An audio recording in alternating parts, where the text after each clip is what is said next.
Good evening, everyone. Welcome to the 2020 City of Richland budget presentation. My name is Jim Hall, and I'm here tonight to guide you through the discussion. We have a lot of representatives of your executive leadership team in the City of Richland, as well as members of our City Council for the City of Richland. This is about the fourth or fifth year this event, at least I participated in, and I know I learn a lot each time that I participate. And tonight, we have a lot of budget-related information to share with you about the upcoming 2020 year. Before we get started, I want to introduce members of the City of Richland's executive leadership team, and I'm going to ask each of them to stand briefly as I introduce them. First, your city manager is Cindy Rentz. Hi, Cindy. Thanks for being with us. You'll hear from Cindy in just a moment. The assistant city manager is Mr. John Amundsen. Hi, John. The finance director, and Brandon will be providing a little bit of a context on the 2020 proposed budget, Brandon Allen. Also happy to have with us tonight, sitting in for Police Services Director John Bruce, we have Captain Chris Lee. Thanks for being with us, Captain Lee, representing the Richland Police Department. And sitting next to Chris is Tom Huntington. He is the Richland Fire and Emergency Services Department Director, AKA the Fire Chief. And Development Services Director, Kerwin Jensen. Where are you, Kerwin? There you are. Heather Kinsley is the city attorney for the City of Richland. Welcome. Thank you for being with us tonight, Heather. Thank you to Kathleen Koch, the Administrative Services Director for the City of Richland, is also with us tonight. The Public Works Director, Mr. Pete Rogalski. Hello, Pete. Parks and Public Facilities Director, Joe Schissel. Joe is in his own section over to our right. And finally, the Richland Energy Services Director, Mr. Clint Whitney. Clint, thanks for being with us, and thank you for at home taking in tonight's presentation as we'll, again, as we mentioned at the top, provide you some great information on the proposed 2020 City of Richland budget. Before we do that, we're going to kick things off with your elected representatives from the City of Richland, and to get us started is the Mayor of the City of Richland, Mr. Bob Thompson. Bob? Thank you. You get your own podium. At some point I'm going to get up here. There you go. That's okay. So first off, welcome everybody. I appreciate people taking time out of their busy lives or their evening hours to come and watch a City of Richland budget presentation. The budget is ultimately the document that pushes the City of Richland's agenda forward. And that agenda does not just happen overnight. It comes from City Council, who makes policy decisions that assist people in figuring out how you create the budget, where you spend your money, those sort of things. Tonight we have 3 council members here. Jerry, could you stand? Mr. Alvarez, Mr. Lemley. That's you, Phil. And so I want to thank you guys for participating as well. Just so you get a better understanding. We make decisions day in and day out, but more importantly, council creates a vision with the assistance of staff and its citizens to figure out where the heck we're going to go. And as elected representatives, we get to assist in making those decisions, but it is those decisions from a policy perspective that drive the budget. And so the City of Richland has endeavored into a number of areas, I think, that are important for people to understand, and it drives their budget, frankly. So the first thing Richland does is, you got to understand, it's different. Richland has the public library. The other communities in the Tri-City do not.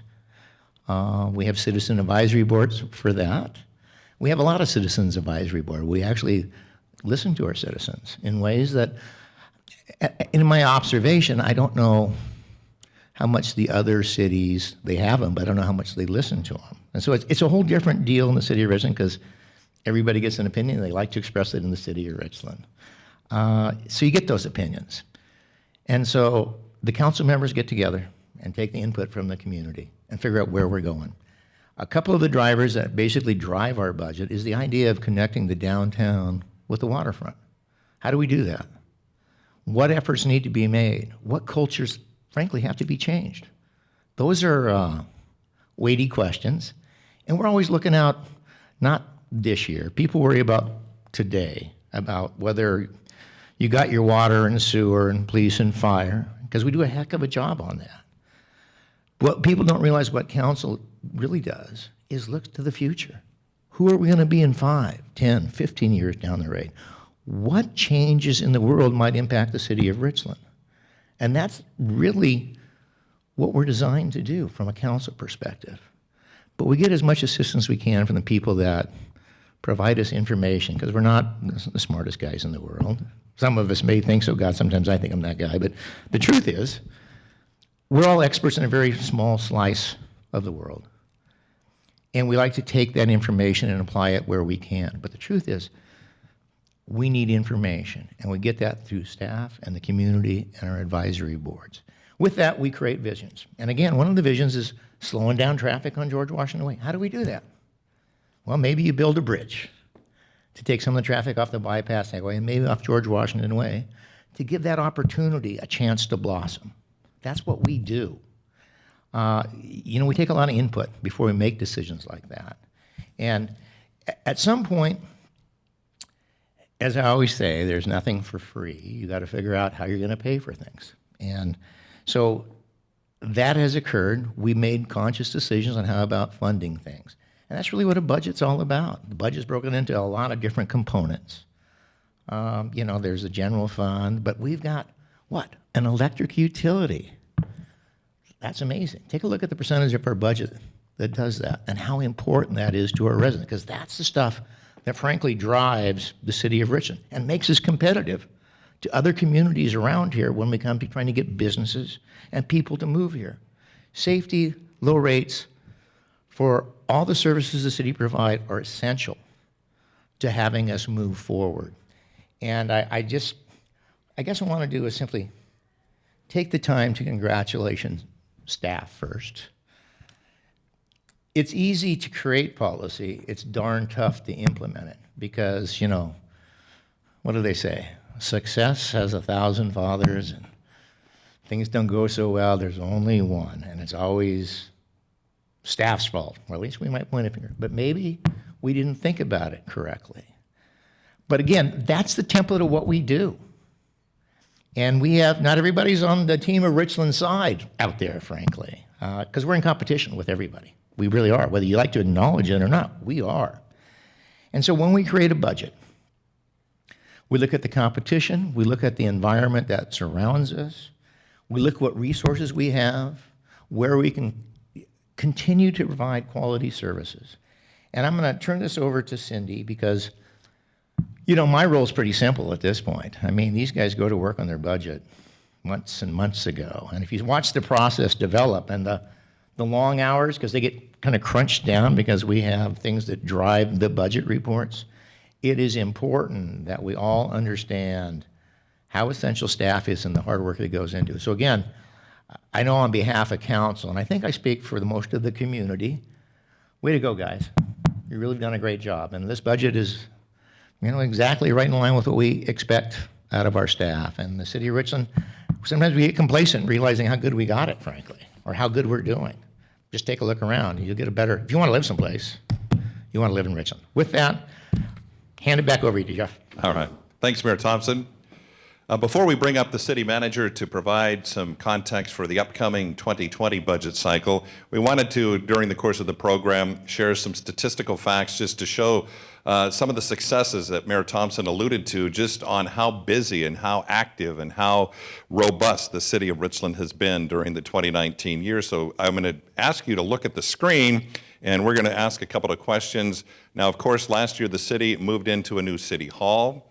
Anyone want to shout out what year was the former city hall built? Anybody want to guess? How about 58, 1958. This year, that's right. In March of 2019, Richland's police department initiated Facebook groups called Community and Police Groups to share some crime prevention information. To date, how many citizens have participated in this effort? Would it be 250? Would it be 1,000? Or would it be 2,000? Times two. The answer is C, 2,000. That's pretty impressive.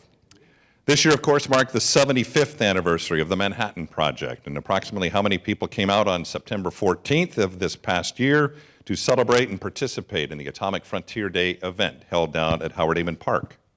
Any guesses? 25. Say that again? 2,500. Higher. The number is 4,000. Very impressive, and it was a great day to be in Richland. In 2018, the City of Richland's Community Development Services Department issued how many building permits? This would be in 2018. That number is almost 2,200 with a total value of $175 million. And so far this year, more than 1,800 building permits have been issued with a total valuation of nearly $258 million. A couple of more questions before we bring up the city manager. In 2018, how many people attended programs hosted by or at the Richland Public Library? That number, 38,000. More than 38,000 people. Of those, 17,000 children, 2,300 teens, and 18,000 adults. And finally, before we get back to our program, how many business licenses did the city issue in 2018? This one's an amazing stat. I was surprised to know this. The answer is 5,558, and more than 1,200 of those were new businesses. So that staff has been busy, right, during the course of 2018 and 2019, and certainly will be during 2020. And so now we'd like to introduce the city manager, Cindy Wrench. She's going to come up and provide some context as well as introduce a video that highlights some of the accomplishments of this year and what we all have to look forward to in 2020. Please welcome City Manager Cindy Wrench. Cindy? Thanks, Jim. Thank you, Mayor, for your kind words. It's always appreciated. Thank you. I'm pleased to be with you all this evening. Our theme for this evening program is Keep Moving Forward.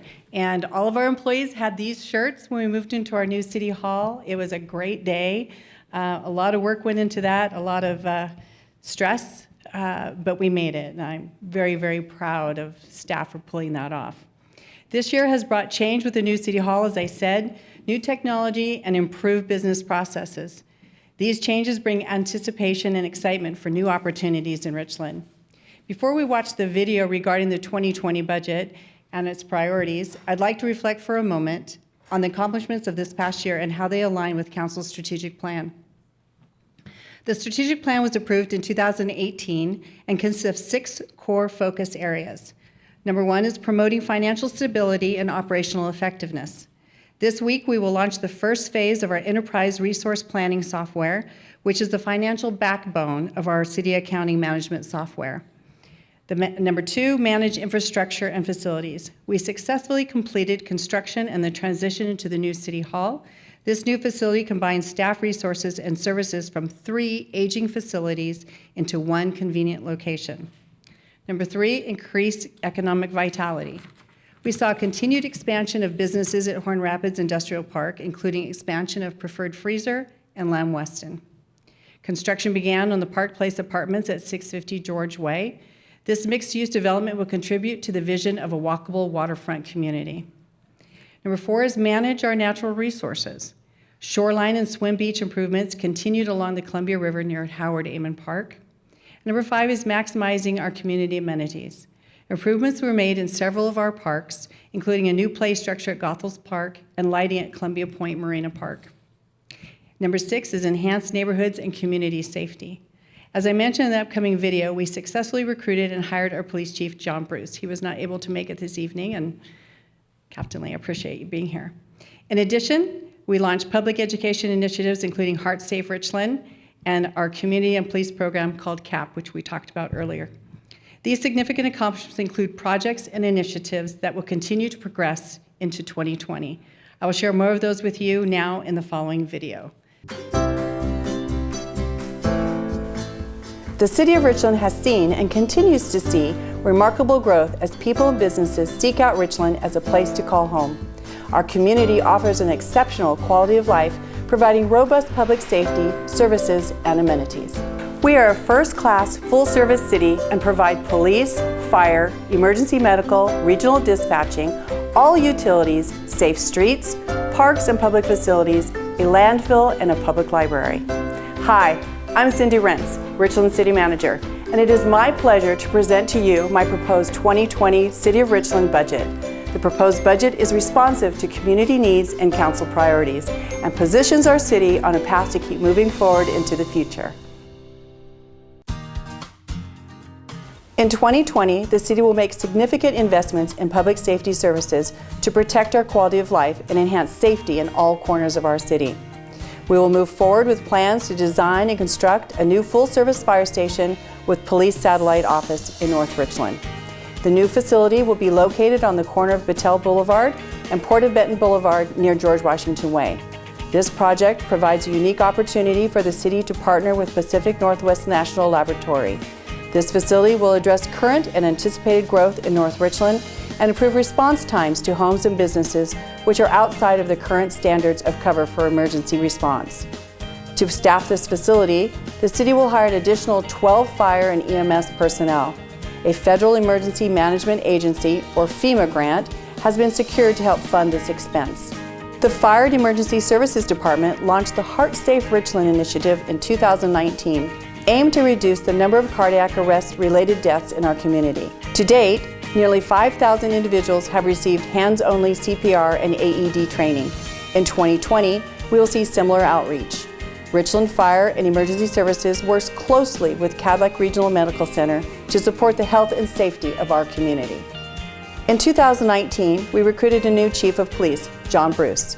Chief Bruce brings 30 years of law enforcement experience to the department. The Richland Police Department will continue to focus on a proactive approach to crime prevention and work diligently to keep our community safe. In 2019, we saw great success with our community and police, or CAP groups. The CAP groups take advantage of social media and modern technology to refresh the way we have historically utilized neighborhood watch groups. To date, we have received various reports and have been encouraged by the many examples of neighbors connecting and helping one another. We look forward to seeing their continued success in 2020. In addition to the robust public safety services, the City of Richland provides full-service utilities including electric, water, wastewater, stormwater, solid waste, ambulance, and broadband. The utilities operate out of enterprise funds and are separate from the general fund. The largest of our utilities is our electric utility operated by the Energy Services Department. Richland is one of only 16 cities that operate an electric utility in the state of Washington. This adds complexity to the services we provide and allows us to offer highly reliable electric services to our citizens at the lowest cost possible. In 2020, our Energy Services Department and the Water Utility of the Public Works Department will begin implementation of Advanced Metering Infrastructure, or AMI. This technology will enable two-way communication between the utilities and the city's customers. The system will automate functions such as meter reading, service activation, and isolating power outages. Customers will have the ability to monitor and reduce usage during peak times, which will help with consumption management, costs, and ultimately their bill. The water utility is the city's second largest utility with over $24 million in appropriated funds proposed in 2020.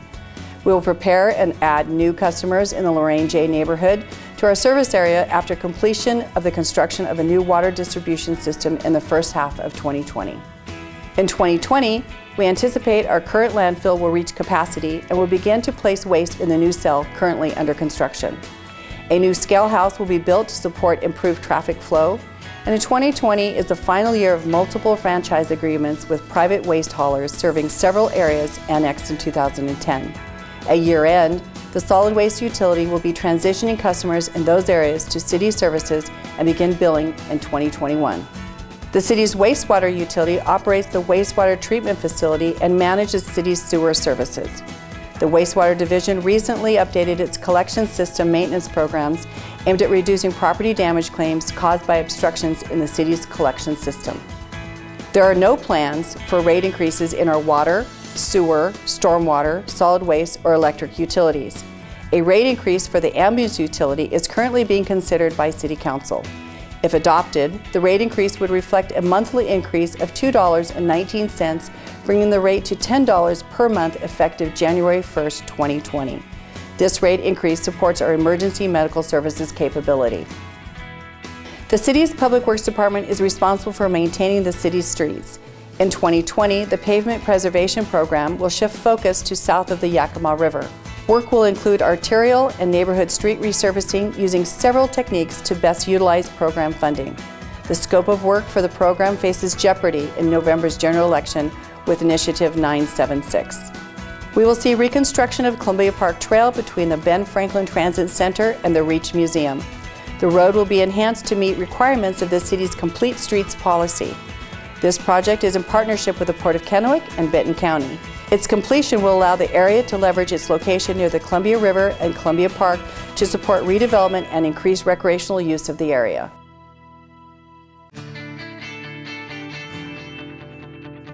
The Parks and Public Facilities Department serves an important role as a caretaker of the city's investments in parks, open space, and public facilities. The city recognizes our residents' deep affinity for our park system and makes significant investments to ensure its efficient operation.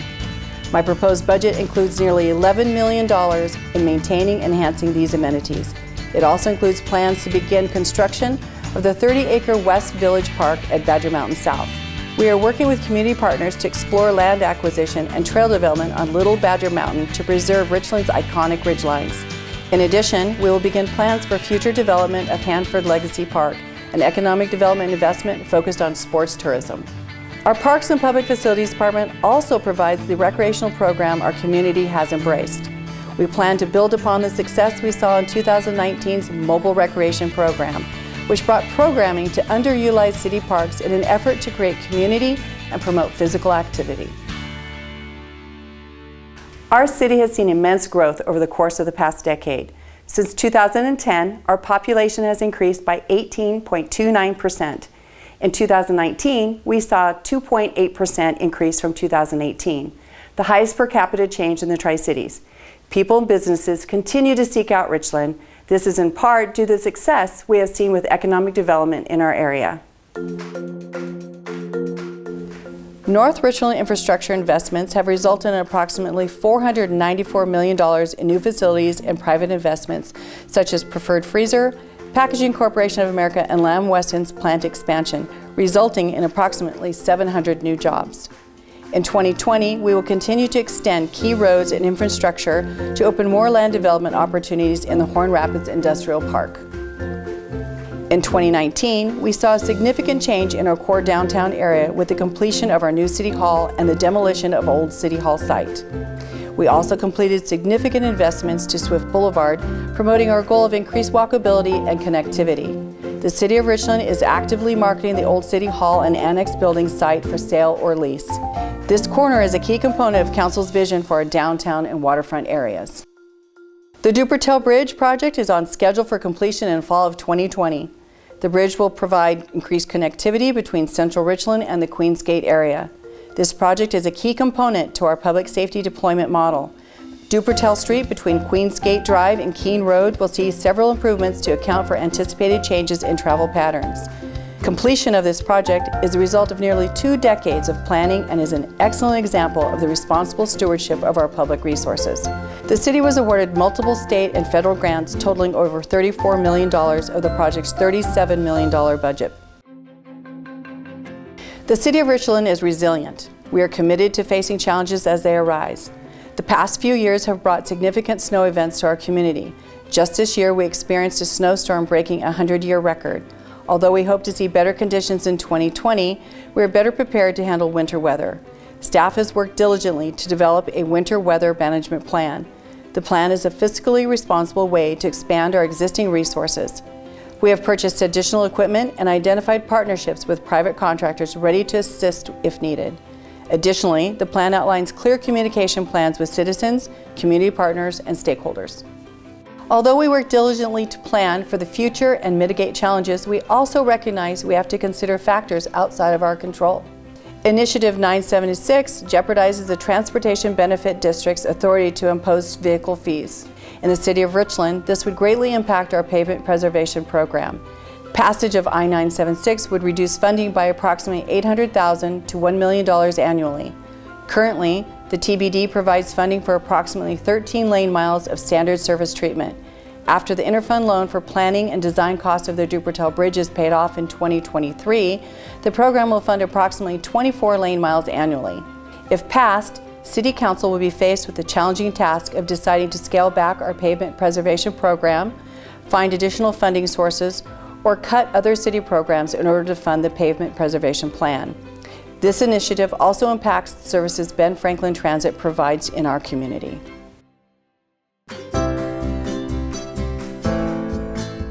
Richland continues to grow. City Council and staff remain steadfast in our commitment to laying the foundation of success for our future generations. We are also committed to being flexible and adaptable by responding to the community's changing needs. As we look around the city today, we see the many successes of long-term planning that began 20 years ago. This commitment has changed our landscape drastically and has created a community that will continue to serve our citizens for generations to come. Today we lay the groundwork for continued economic vitality by preparing land for future development. We ensure our community is safe by adding public safety facilities in key areas to support response time standards. We strengthen partnerships with public and private entities and advance Council's vision for our downtown and waterfront areas. Most importantly, we work diligently to protect our citizens' exceptional quality of life by developing strategies to identify and conserve significant natural resources while balancing the realities of accommodating a growing community. Our community would not be successful without our strong community partnerships. The City of Richland is fortunate to have public and private partnerships that contribute to our safety and vitality. We embrace the motto of keep moving forward. We will do just that as we move into a new year, sure to bring exciting opportunities and growth. We stand ready to face challenges and we remain committed to serving you, our citizens.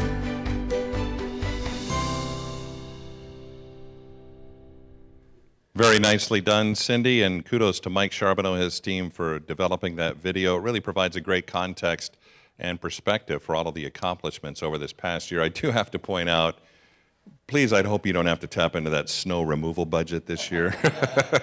February was unprecedented, I guess is the best way to describe that. But thank you, Cindy. A couple of more facts that we want to share with you, and if you were paying close attention during the video, you might know some of the answers to the questions. The first one, the City of Richland maintains how many parks and how many acres of parks? The answer, more than 2,000 acres, which totals about 58 parks. And I really appreciated the one part in that video about some of the lesser used parks. I know I travel down Goethals a lot, and I really love to see the people that are, the families that are utilizing that beautiful park along Goethals Drive, right in the heart of the City of Richland. How many calls for service did the Southeast Communications Center receive in 2018? Busy place, over 300,000 calls during the 2018 year. How many utility bills did the city distribute in 2018? Again, another very busy department of the City of Richland. 346,000 utility bills were distributed in 2018. How many people have received training through the city's Heart Safe Richland initiative? And that's been even updated since Cindy's video was produced. The number is almost 6,000 as of today, and that's really a wonderful program that Tom Huntington and his team and the Richland Fire and Emergency Services Group is doing throughout the city. How many citizens participated in programs? Bring it up, Mike. 3,285 in the Richland Community Center, which is where we are this evening, and it's a beautiful facility and has been utilized in so many different ways by the cities of Richland residents as well as people from throughout the Tri-Cities. And I think that's it for our video screen, or the pictures of the statistics, but certainly a lot of variety and a lot of activity in all of the departments within the city of Richland. And how do you pay for it? And that was one of the issues that Cindy was addressing in that video. And these budgets just don't come out of nowhere. So I know the finance team has been spending a great deal of time over the last many months and is preparing to bring that budget forward to the City Council. And so to provide a little context for the 2020 budget cycle, let's bring Brandon Allen, who is the Director of Finance. Welcome, Brandon. Thanks for being here. Thank you, Jim. I'm just going to spend a few minutes tonight just going over some, I guess, basics of our budget and how we get there, what's in that budget, and kind of, I guess, how does it work? So you hear a lot the term a balanced budget. So what is a balanced budget? It's when your revenues equal your expenses. I would be willing to bet that the city has never exactly had to the penny the same revenues and expenses every year. So how do we balance it when it doesn't equal up? And so every year we look at our revenues, we go see what's going to be coming in, what changes we expect to happen in the next year. We put those all in a bucket, and then we go and say, well, what do we need to do? What services do we need to provide to the city? And do we have enough in this bucket to pay for the other bucket? Sometimes we have more than we need, by a little bit more than we need, and so we put that in reserves for later. And some years we have not quite enough, and so we dip into those reserves to make that budget balanced. So we have a balanced budget again this year, as we always do. We're required to. It's a long process. It's kind of putting together. It's like doing a budget for several businesses at once. And so there'll be a slide that comes up here in a little bit that shows all the funds the city has. The city has 43 funds within the city that are managed by everyone sitting in here today. And so as we look at those funds, we've got to make them all work individually and all work together. So a lot of times the expenses or the revenues in one can't be used for others, so we have to pay attention to what's coming in to each one of those separately, but then also be able to have the whole city work together as a cohesive unit. Just wanted to go through a few of these major funds that we have here. We have several different types. Our first set of types of funds are what we call governmental funds, the biggest being the general fund. And this fund is the one that pays for a lot of the services that you see every day. It pays for police, pays for fire, parks, the library, a lot of those things that you guys will use on a daily basis. This year's budget for police and fire and our public safety, in just the general fund, that is about 40% of the general fund budget. If you throw parks and facilities in there and our libraries, it's 58% of the general fund budget. And so a large portion of those taxes that come to the general fund are paid for those three large areas.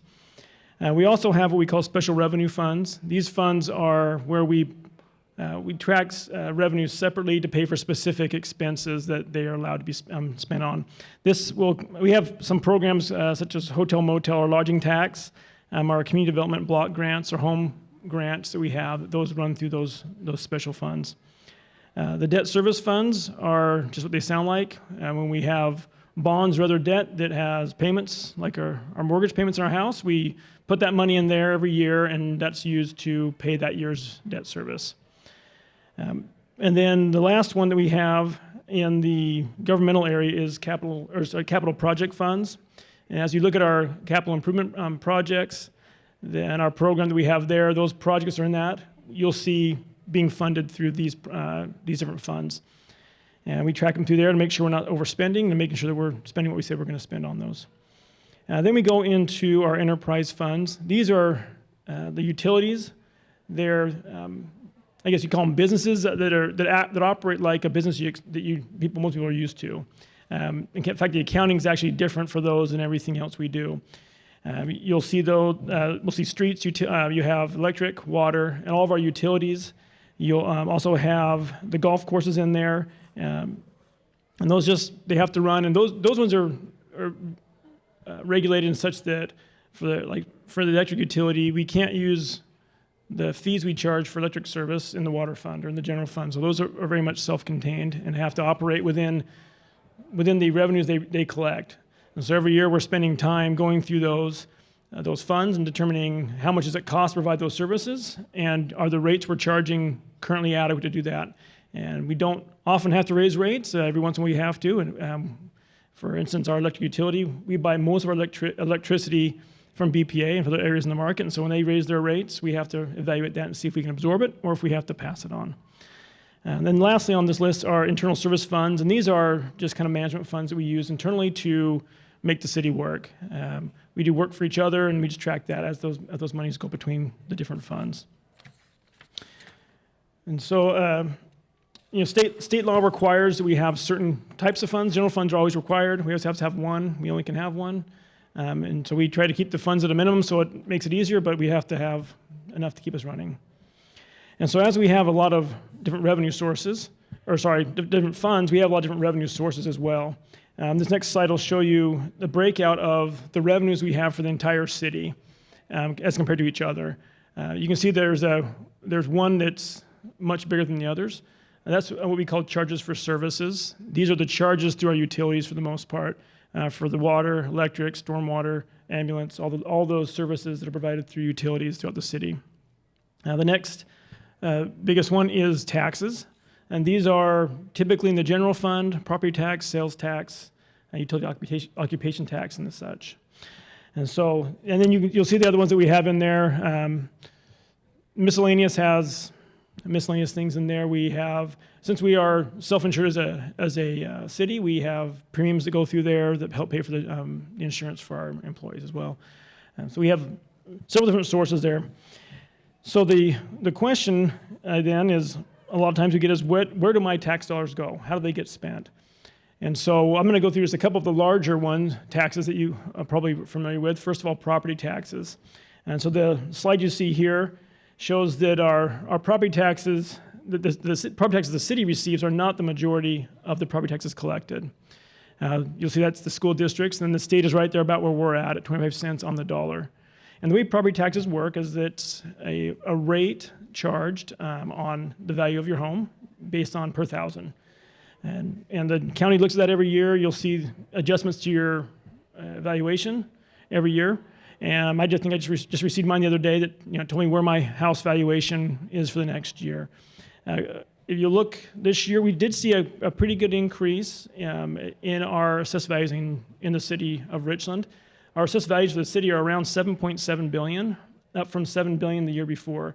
And so Richland is definitely growing, and not only growing, but also what we have already built is continuing to increase in value and retain that value. The increase in this year is about 7% before new construction annexations, and so a pretty substantial increase. Now, an increase in valuation doesn't always mean an increase in property tax, at least not for the city.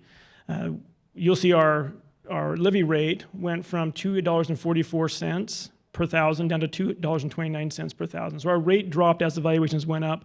Our collections don't really change other than when there's new homes, new businesses built, and when we annex other parts into the city. And so there's a lot of factors that can play into your property tax. Also, sales tax is the next large tax that we have. There's a slide that will be coming up for that. It has a breakdown of how that's distributed between the different collectors. So in the city of Richland, we have an 8.6% sales tax. Of that, the majority of that is going to the state, 6.5%. The city's percentage, as you can see there, is 0.85%. That is 8.5 of a cent on every dollar spent, so not even a full penny. We don't get a lot of that. It's about 10% of what you spend in sales tax comes to the city. And so we also receive, you'll see the 0.3%, the public safety sales tax. We receive a small portion of that as well. 60% goes to the counties. 40% is then distributed to the cities based on a formula there. So our sales tax, and our sales tax has been very robust in the last several years because of the growth of the city. And we continue to see that growth, and it's wonderful to see. And it allows us to have that sales tax to help pay for those services that everyone likes to have. And so just to close here, where do you find the budget? You can go onto the city website, and this is probably a small slide here. The budgets are in there, the CIP's in there, what we call our CAFR's in there, and if you want to know what the city's doing, that's the place to go. So we have some ordinances coming up in the next couple of council meetings, so I would encourage everyone to come out and participate in the process. We'd love to have you there. Thank you. Thank you, Brandon. Very informative, and certainly a lot of work that has gone in with you and your team to make sure all of the numbers add up, and certainly that they can be done so that we can all, as citizens of Richland, understand them. We want to now provide some opportunity for folks here to ask some questions of our members of our executive leadership team relative to activities in the city of Richland and relating to the proposed 2020 budget. So if those would like to ask a question, just raise your hand and we'll get a microphone to you. In the meantime, I have some that have been submitted, and the first one is up on your screen as we speak. And this one is, what is the status of the construction at the Badger Mountain Trailhead Park? And for that, Joe Schissel's going to handle that one. Joe? Thanks, Jim. That's a good question. The Badger Mountain Park receives about 250,000 visitors a year, so there's a lot of people interested in the answer to this. There's a couple ways to get to the top of the mountain. This is one of them. This leads from the city's Trailhead Park. And there had been a series of kind of, you might call, rustic steps leading up the steepest part of the mountain there. And what we found is that it wasn't the easiest climb for everyone. And this being an urban trail in the middle of the city, we want to provide that experience to everybody that can traverse those steps. So we're in the middle of replacing those now. We're about 3/4 of the way finished.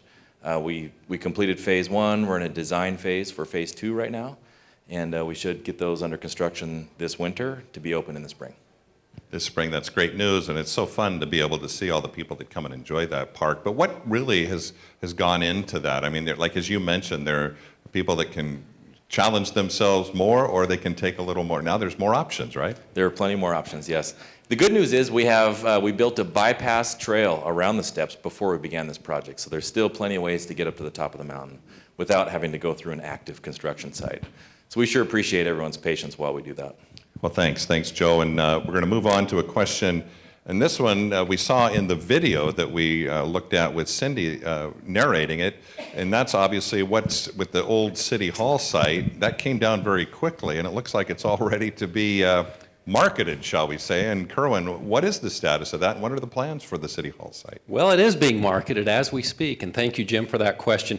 You know, this is a very unique and exciting opportunity, a special opportunity for the city of Richland. This is a prime location right in the heart of our town, at not a major intersection, but the major intersection of Richland. And how many times does a municipality get a chance to redevelop a significant area like this? It's not very often at all. So we are very excited to be able to market this.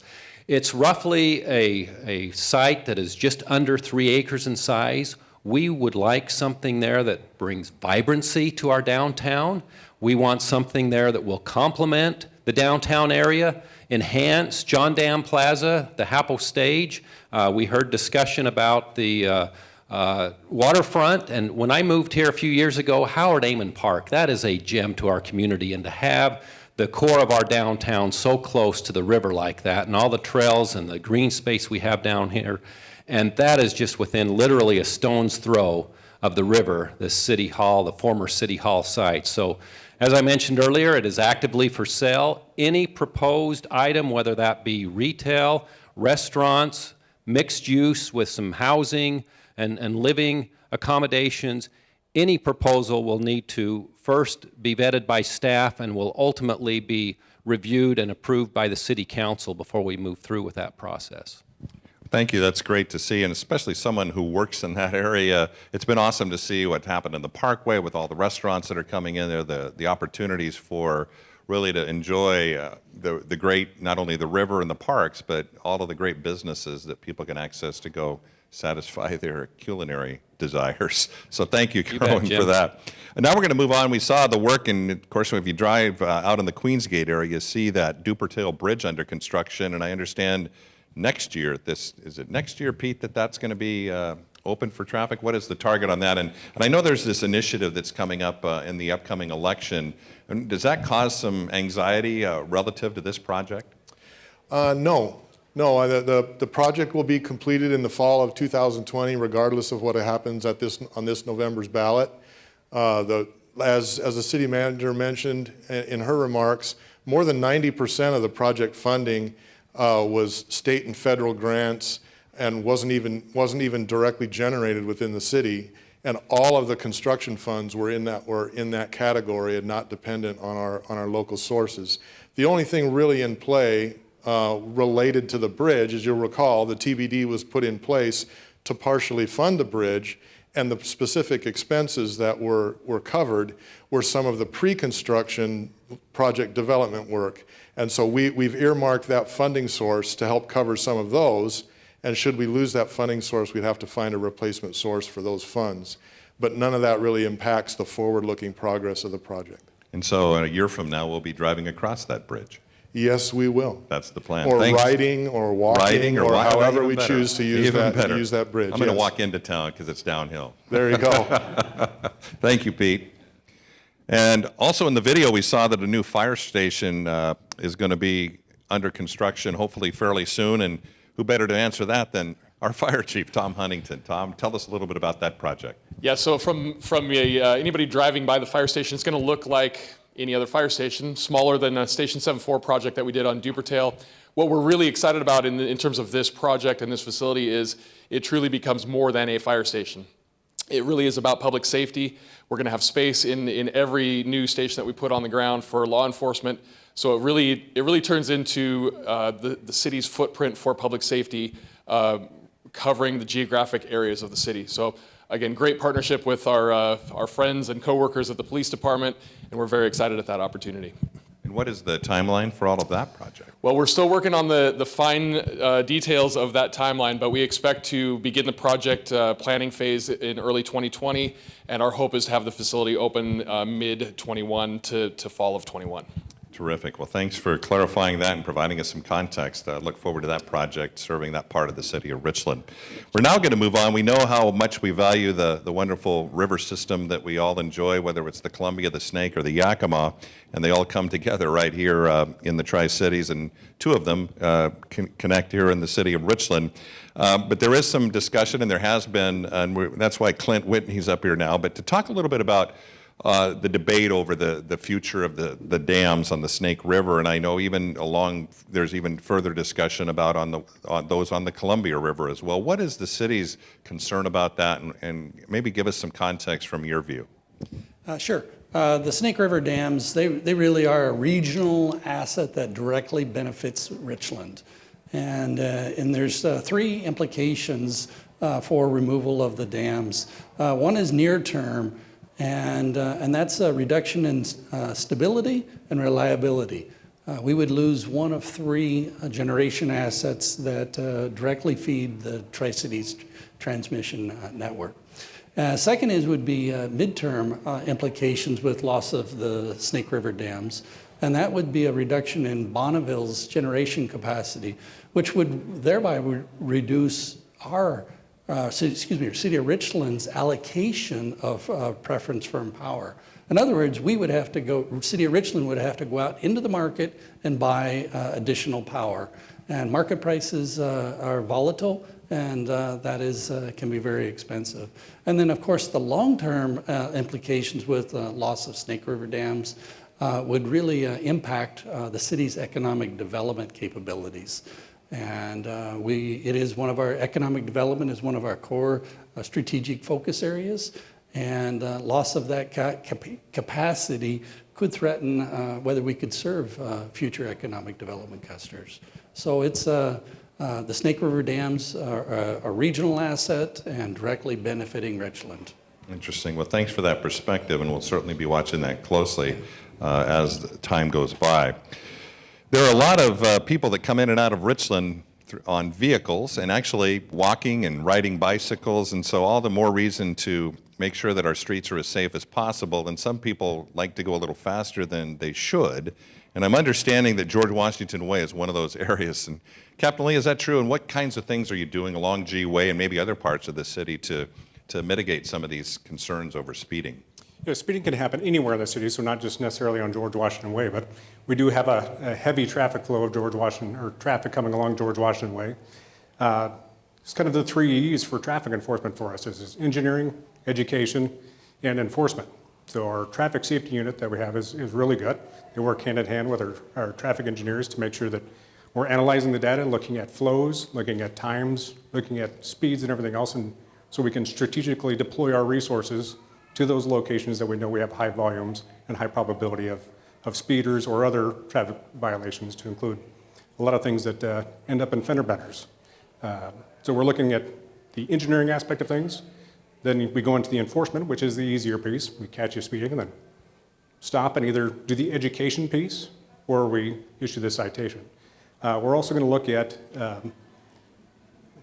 campaign is kind of a strong word at this point, but looking at how we can educate on our Facebook platforms, as well as having our traffic safety unit getting out into the community at our CAP pop-ups or at other events to make sure that we're educating people on the rules of the road, pedestrian safety, bicycle safety on both sides. So not just on the motoring public, but in the pedestrians and the bicyclists as well.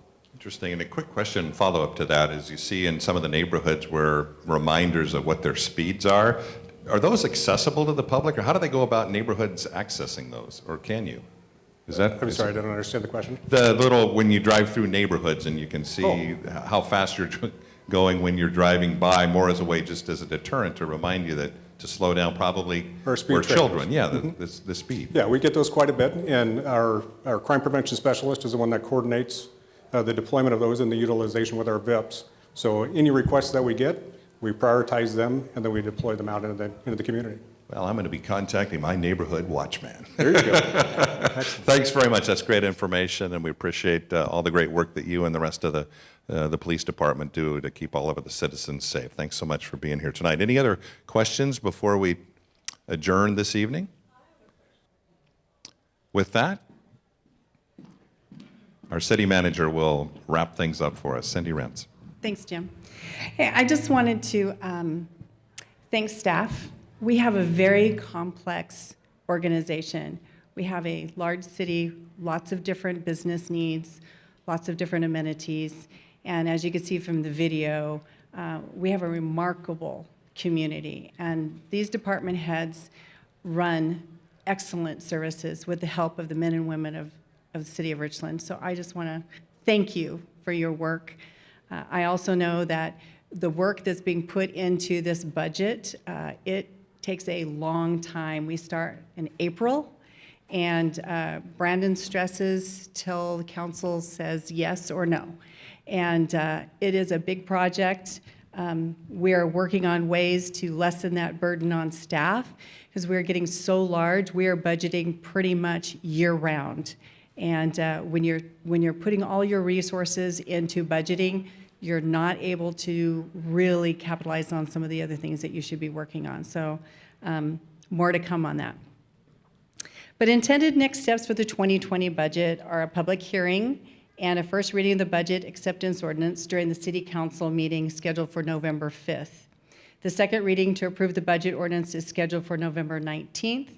And these goals are dependent on council's approval, of course. It is a balanced budget required by law, and so we're very proud of that. As always, we appreciate citizen engagement, and there are copies of the proposed budget document are available online. Brandon showed you how to do that earlier, but I highly encourage you to use the search button on our webpage. Just put in 2020 budget. You don't have to click through all that stuff. Use your search bar. The budget is made available to the public through open meetings, by televised regular council meetings, and on the city's website. The presentation is another way our citizens can engage, and the more you know about our budget, its processes, and the choices that we make, the better it is for you and the city as a whole. So again, thank you for coming tonight. I appreciate all of you being here and learning more about our budget. Have a great evening. Thank you, Cindy. Thank you to Mayor Thompson. Thank you to members of the executive leadership team of your city of Richland. And thanks to our citizens who took their time out of their schedules tonight to join us as well. And a reminder that there are opportunities for you to stay connected in addition to the website, and that website is ci.richland.wa.us. You can go find all kinds of information, and certainly the television channel that the city provides great information throughout the year to keep up with all of the great activities happening in the city. And of course, social media, the digital platforms, Facebook, Twitter, Instagram, and YouTube. You can find all kinds of information on those opportunities for you to integrate yourselves and interact with the city in those ways as well. Again, thank you for joining us, and we appreciate it, and have a great rest of your evening. Good night.